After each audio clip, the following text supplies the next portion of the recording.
Oleh karena itu Nabi SAW mengatakan, orang mukmin itu meninggal pergi istirahat. Orang mukmin meninggal, kata Nabi, pergi istirahat. Kata Nabi, orang yang meninggal itu mustarihun wa mustarahun minh. Hadis sahih Imam Muslim. Orang yang meninggal itu antara dua, antara dia pergi istirahat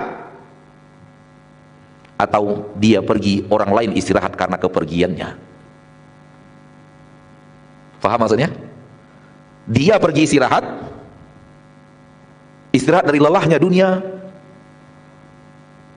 lelahnya pergaulan, lelahnya mencari nafkah, lelahnya mempertahankan iman di negeri yang penuh dengan cobaan dan godaan dan fitnah, lelahnya mendengar kata-kata kaum muslimin yang tidak sesuai dengan syariat, lelahnya mendengarkan tudingan, lelahnya mendengarkan ini, mendengarkan itu, lelahnya dipergunjingkan orang, lelahnya mencari ridho Allah. Mencari ridho Allah lelah loh.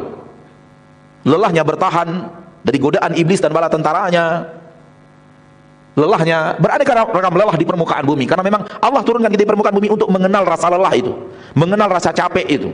Allah turunkan Nabi Adam ke permukaan bumi sebagai akibat berbuat salah. Kalau akibat berbuat salah, tidak mungkin diturunkan untuk diberi nikmat, justru diturunkan untuk rasakan akibat perbuatan salahmu. Sehingga hidup di dunia ini letih, capek, lelah, penuh rintangan, penuh tangisan, penuh kesusahan. Itulah takdir dunia ini. Supaya apa? Supaya kita tahu rasanya letih dan lelah, supaya kita tahu tak rasanya capek, supaya tahu rasanya sedih, supaya tahu rasanya tidak nyaman, supaya tahu rasanya dibully orang, supaya tahu rasanya digunjing-gunjingi orang. Setelah semua lelah itu, tinggalkan dunia, dia pergi istirahat untuk selama-lamanya. Kita ingin istirahat di dalam kubur, istirahat dari seluruh kelelahan itu. Lelah menjaga tali persaudaraan, lelah menjaga silaturahmi bersama saudara-saudari kita, lelah menjaga persaudaraan kita bersama tetangga kita, bersama orang yang bersama kita di kegiatan-kegiatan harian kita, di sekolah kita, di tempat kerja kita, di yayasan kita, di masjid kita. Lelah. Tapi memang hidup harus untuk lelah. Memang hidup itu untuk capek, supaya istirahatnya nyaman.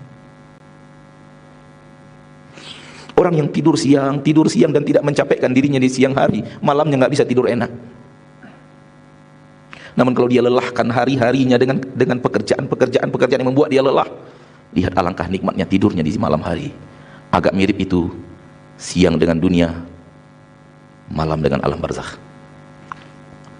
Maka hidup untuk lelah. Ditanyakan kepada salah seorang orang soleh di permukaan bumi, saya melihat Anda sibuk terus, Anda bekerja terus, kapan Anda istirahatnya? Dia mengatakan, saya hanya istirahat kalau kaki saya sudah sampai ke surga. Selagi kaki ini belum sampai ke surga, saya tak akan pernah istirahat. Dan itu yang sebenarnya ada dalam biografi Rasul kita sallallahu alaihi wasallam. Rasul itu coba lihat, berjuang, dicaci, dimaki, dilempari, berjuang, diperangi, perang sana, perang sini. Coba lihat Rasul itu. Tapi perang yang benar, perang yang Allah ridhoi, bukan perang yang salah. Perang untuk menyayangi orang, bukan untuk membenci orang. Perang untuk merahmati orang, bukan untuk balas dendam. Tidak. Perangnya seorang penyayang, perangnya seorang yang menyayangi, perangnya seorang yang sangat mencintai orang yang dia perangi. Itulah perang Rasul, bukan perang kebencian. Tapi lihat biografi Rasul. Bagi yang membaca biografi Rasul, tak ada istirahatnya Rasul itu. Tak ada istirahatnya. Beliau manusia paling sibuk di permukaan bumi. Dan ketika istirahat pun dibuat alat istirahatnya seminim mungkin, sehingga kurang istirahat juga jadinya. Ketika Umar radhiyallahu anhu mengusulkan, ya Rasulullah, ambillah sedikit kenikmatan dunia ini untuk engkau pakai di rumahmu. Kata Nabi, kata Umar, ambil sedikit dunia ini ya Rasulullah untuk kenikmatan di rumahmu. Mereka penguasa Persia, mereka penguasa Romawi, raja-raja Romawi dan Persia hidup dalam kenikmatan yang luar biasa. Kata Nabi kepada Umar, biarkan dunia untuk mereka, akhirat untuk kita.